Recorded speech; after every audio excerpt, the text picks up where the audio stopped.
Hey everybody, how you doing today? Today we are going to demonstrate how to adjust a gate latch for an aluminum gate. The tools needed for this project, you have a choice of either using a drill or a Phillips screwdriver. In this case, I will use a Phillips screwdriver. With this gate, you'll see that the latch is not quite lining up with what's called the magnetic catch. So we're going to take the set screw and loosen it and remove it. It's very small, so hang on to it and don't lose it. And at this point, once the set screw is removed, you just need to tap down or up, in this case down, the magnetic catch.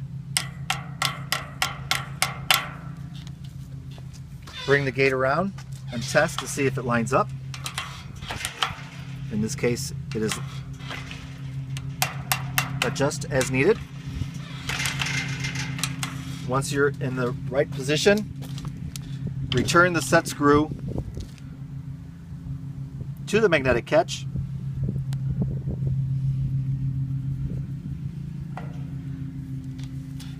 Recheck.